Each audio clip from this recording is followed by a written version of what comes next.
Hindi lahat ay angat. Hindi lahat ay mapipili.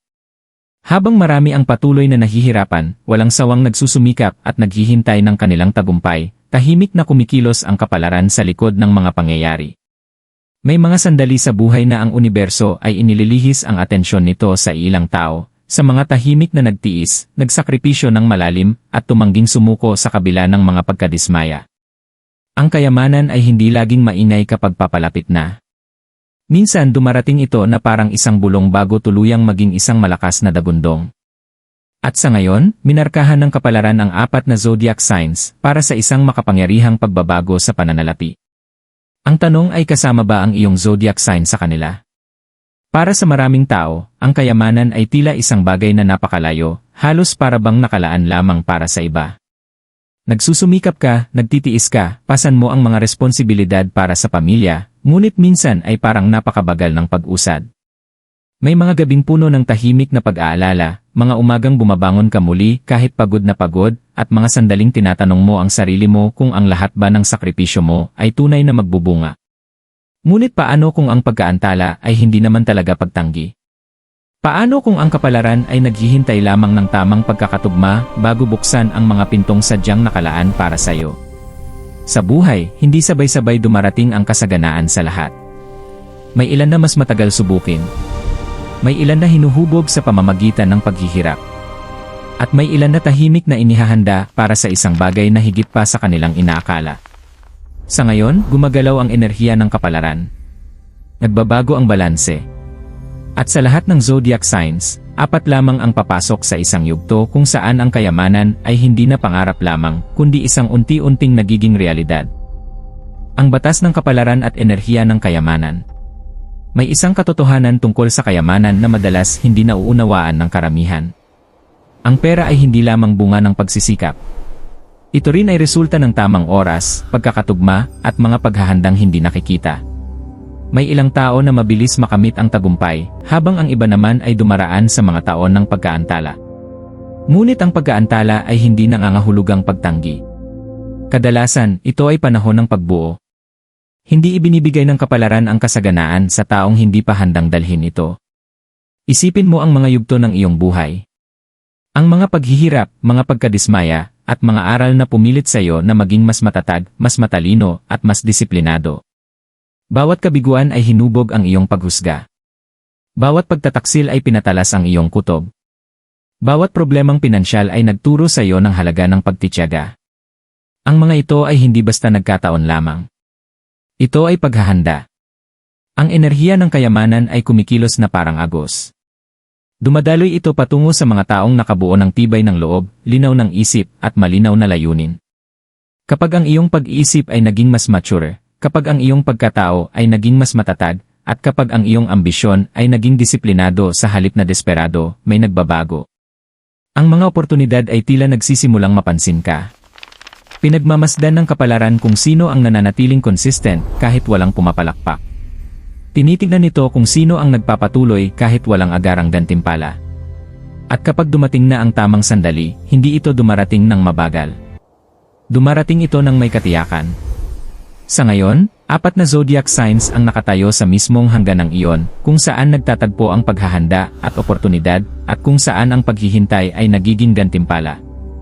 Ang unang zodiac sign na pinili ng kapalaran ay maaaring ikagulat mo. Isa itong sign na matagal ng tahimik na nagdadala ng responsibilidad. Habang ang iba ay nagrereklamo, sila ay nag-adjust.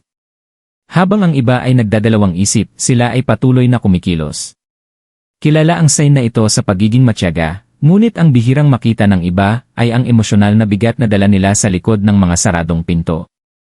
Sila ang tahimik na nag-aalala tungkol sa seguridad, maingat na kinukwenta ang mga panganib, at laging nag-isip ng 2 beses bago gumawa ng desisyong pinansyal dahil para sa kanila, hindi opsyon ang mabigo.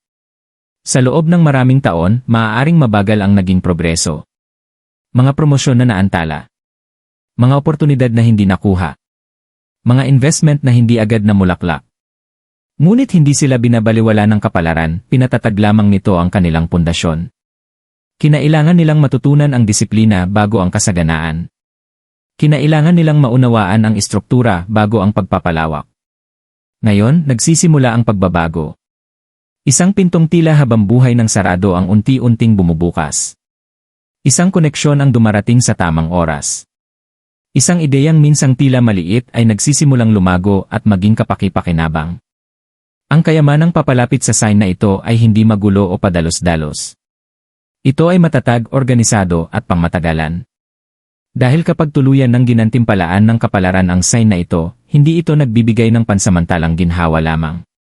Nagbibigay ito ng tuloy-tuloy at napapanatiling pag-unlad, ang uri ng pag-angat na hindi lamang magbabago ng kanilang buhay, kundi pati ng kinabukasan ng kanilang pamilya. Ang pangalawang zodiac sign na pinili ng kapalaran ay isang sign na matagal nang minamaliit ng marami. Madalas makita ng mga tao ang kanilang kalmadong disposisyon at napagkakamalan itong kahinaan. Nakikita ang kanilang pagtitiyaga at inaakalang kulang sila sa ambisyon. Ngunit ang hindi nakikita ng karamihan ay ang tahimik na apoy na nagliliyab sa kanilang loob. Hindi sila nagmamadali. Nagmamasid sila. Kinakalkula nila ang bawat hakbang. At kapag sila ay kumilos na, kumikilos sila ng may eksaktong katumpakan. Naranasan ng sign na ito ang mga sandali ng pagdududa, mga panahong biglang nagsara ang mga pinto, nabasag ang tiwala, at ang mga planong pinansyal ay hindi natuloy ayon sa inaasahan. May mga sakripisyong ginawa na walang pumalakpak. Mga pagsisikap na tila walang nakapansin. Ngunit sa kabila ng lahat, hindi sila tuluyang sumuko. Kahit sila ay nadismaya, may maliit na pangarap silang iningatan sa kanilang puso. Ngayon, nagsisimula ng tumugon ang kapalaran sa kanilang katatagan. Isang biglaang oportunidad ang lilitaw, maaaring sa pamamagitan ng pakikipagtulungan, bagong proyekto, o isang hindi inaasahang rekomendasyon. Maaaring hindi ito mukhang engrande sa simula, ngunit dala nito ang makapangyarihang potensyal. Ito ang uri ng oportunidad na unti-unting lumalago at dumarami sa paglipas ng panahon. Para sa sign na ito, ang kayamanan ay hindi darating ng maingay. Darating ito bilang momentum. At kapag nagsimula na ito, mahirap na itong pigilan. Ang pangatlong zodiac sign na pinili ng kapalaran ay isang sign na mas marami ng pinagdaanan kaysa sa inaakala ng karamihan. Sa panlabas, mukha silang matatag, kalmado, at tila hindi natitinag. Ngunit sa loob, hinarap nila ang mga unos na kayang bumali sa iba. Pressure sa pananalapi. Emosyonal na pasanin. Mga responsibilidad na dumating ng mas maaga kaysa inaasahan. Natutunan ng sign na ito kung paano mabuhay bago pa nila natutunang umunlad. May mga sandaling mas madali sanang sumuko. Mga panahong ang pagod ay bumubulong na baka wala ring patutunguhan ang lahat ng pagsisikap. Ngunit may isang bagay sa loob nila ang tumangging bumitaw. Isang tahimik na determinasyon. Isang paniniwala na ang kanilang kwento ay hindi maaaring magtapos sa limitasyon. Patuloy silang nagpalago ng kakayahan. Patuloy silang nangarap sa katahimikan. Patuloy silang nagtrabaho kahit walang pagkilalang dumarating. Pinagmamasdan ng kapalaran ang katatagang iyon. Hindi tulad ng naunang mga sign, ang pagbabago para sa kanila ay mas mararamdaman at mas kapansin-pansin. Isang breakthrough na magbabago ng direksyon. Isang malaking pag-apruba. Isang oportunidad sa pananalapi na sa una ay halos hindi ka panipaniwala. Hindi ito basta swerte lamang. Ito ay naipong pagtitiis na sa wakas ay umaabot sa gantimpala nito. Para sa sign na ito, ang kayamanan ay hindi lang pera. Ito ay pagpapatunay. Ito ay patunay na ang kanilang paghihirap ay may layunin. Ito ay kakayahang huminga ng maluwag nang hindi laging kinakabahan tungkol sa kinabukasan. At kapag bumukas ang pintong ito, hindi ito magiging maliit. Mabilis itong lalawak, magdadala ng pag-unlad, impluwensya, at kapangyarihang makapagdesisyon mula sa kasaganaan sa halip na mula sa takot. Hindi na bumubulong ang kapalaran sa sign na ito. Tinatawag na sila nito pasulong. At ngayon, narating natin ang pinakamakapangyarihan sa apat. Ang zodiac sign na tahimik na inihahanda ng kapalaran para sa isang pagbabagong hindi lamang magpapabago sa kanilang pananalapi, kundi magre-redefine ng kanilang buong pagkatao. Ang sign na ito ay dumaan sa mga yugto ng matinding pagsubok. Hindi lamang kahirapan sa pera, kundi mga sandaling kinuwestiyon ang kanilang kumpiyansa, halaga, at maging ang direksyon ng kanilang buhay. Naramdaman nilang hindi sila napapansin. Nakita nilang mas mabilis umangat ang iba. Naisip nila kung bakit tila naantala ang sarili nilang breakthrough. Ngunit sa kabila ng lahat, hindi nila tuluyang binitawan ang kanilang pangarap. Ang nagpapakaiba sa sign na ito ay hindi lamang katatagan. Ito ay ebolusyon. Bawat kabiguan ay nagtulak sa kanila upang maging mas matalas.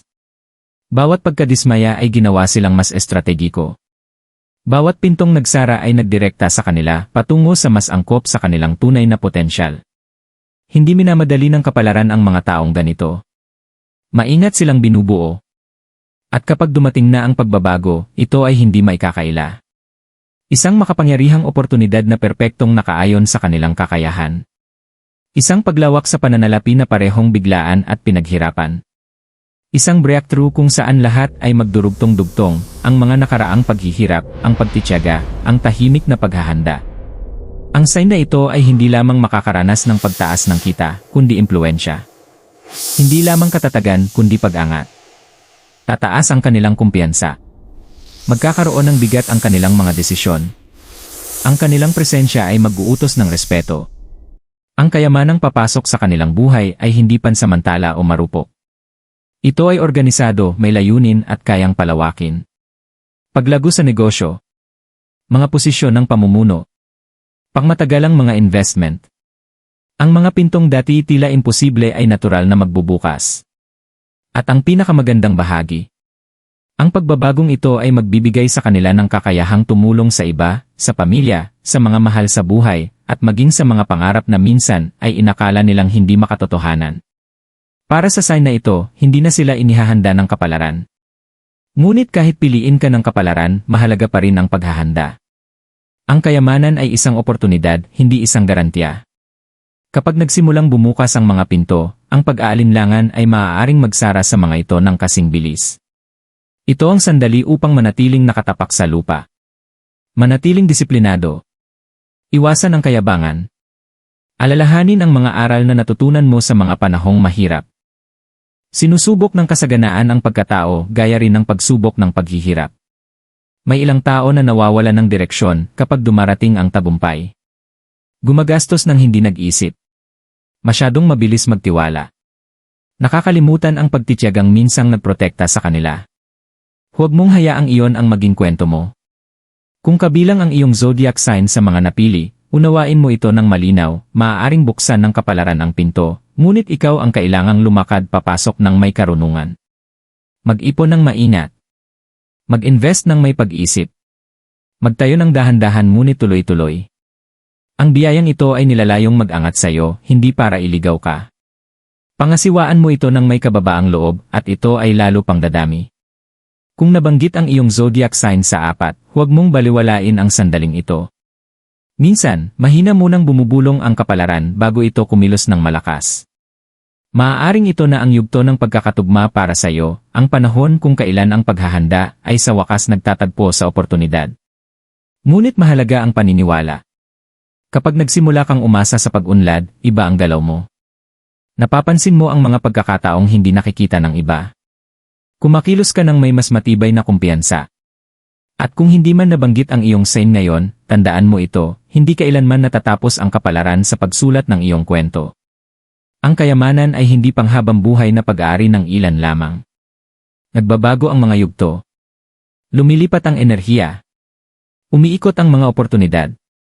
Para sa mga napili ngayon, manatiling handa. Para sa mga naghihintay pa, manatiling matatag. Ang iyong paghihirap ay hindi nasayang. Ang iyong pagtitiyaga ay hindi walang kabuluhan. At kapag dumating ang iyong sandali, mauunawaan mo kung bakit kinailangan nitong maghintay. Ginagantimpalaan ng kapalaran ang mga tumatangging sumuko.